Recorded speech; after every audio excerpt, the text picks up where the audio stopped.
بسم الله الرحمن الرحيم. الحمد لله رب العالمين، والصلاة والسلام على أشرف الأنبياء والمرسلين سيدنا محمد وعلى آله وصحبه وسلم تسليما كثيرا. أما بعد، السلام عليكم ورحمة الله.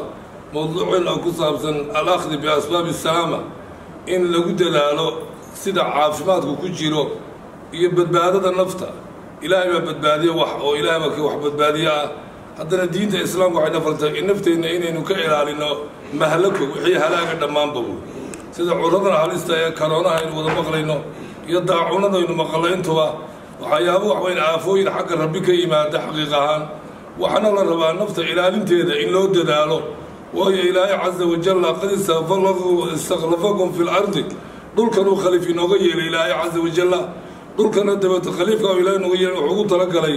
in naftii ilaahay karaameeyey innaguna aynu ilaalino buuli sidaa darteed baynu rabaa inaynu nafta u ilaalino sidaa uu rabbi inoo amray in loo ilaaliyo buuli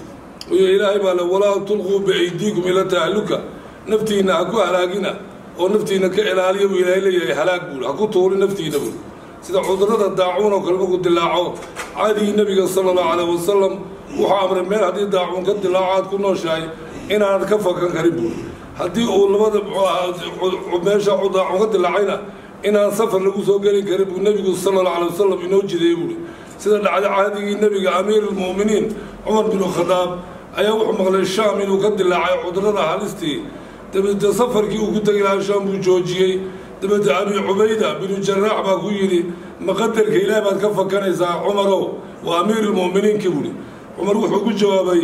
nafiru min qadarillah ilaa qadarillah buuri haayo qadarka ilaahay baanu ku ordinaayo qadarka ilaahay baanu ku ordinaa buuli waayo ilaahay baana faray badbaado nafta in la badbaadiyo buuli saa darteed dabeeto rasuulku sal alay wasalam wuxuu jirayay meel haddii daacun ka dilaaco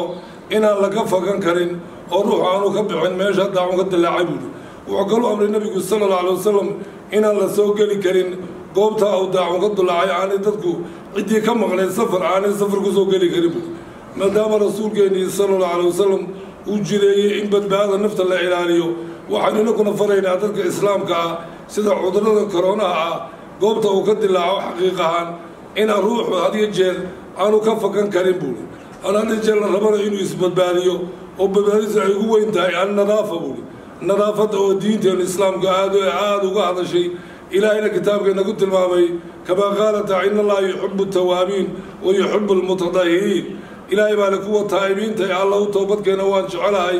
iyo kuwa dahaarada u dadaala ee cibaadada isu daahiriya buuli saa darteed baynu faraynaa dadka in nadaafadda loo dadaalaa ay ruuxa ka badbaadinayso cudurro badan wey waayo deegaankaagu hadduu nadiif yahay oo aad ka ilaaliso wasakra amase jidhkaaga aad nadiifiso ama aad gacmaha goor ula maydho ama shantii waqtiga ilaahay waajibiyeyba aad u dadaasho ruuxaasi waa ruux naftiisii badbaadiyu noqonayaa oo naftiisii daahiriya buu xaqiiq ahaan noqonayaa buuli saa darteed baynu faraynaa dadka in nadaafadda oo lagu dadaalaa ay badbaado noqonayso iyadoo ilaahay wax badbaadiyo laakiin maadaama aynu ummad islaama nahay in lagu dadaalo nadaafaddu waa shay qaaliya jidhkeennu nadiif ahaado dharkeennu nadiif ahaado deegaanka iyo goobteennu kuna nadiif ahaado buuli waayo haddii aynaan nadaafadda ilaalin si dhib yar buu kugu dhacayaa labada muxuu ahaa waxyaabaha jeermiska iyo cudurrada keena ayaa si dhibir kuula xidhiidhaya taana diinteenu way inooga digtay inaan ka digtoonaananu isfaraynaa oo sida cudurkan koroonaha ah ee caalamka maanta aafeeyey runtii waxaa hadiyo jeer lagaga badbaadaa nadaafadda oo lagu dadaalo buuli sida diinteenu ina faraysaba shan waqti baynu cibaado qaadanaa oonu ilaahay caabudnaa dhammaan islaamka oo dhan jidhkeenna aynu nadiifinaa gacmaheenna aynu nadiifinaa xubnaheenna aynu nadiifinaa buuli taasoo ilaahayna aynu kaga helayno dembi dhaaf maadaama ummad islaam aynu nahay markuu ruuxu u dadaalo nadaafaddii jidhkiisii daahiriyo cibaadadii ilaahay u dadaalo wuu ka badbaadaya cudurkan halista ana xaqiiqada soo taagbuuli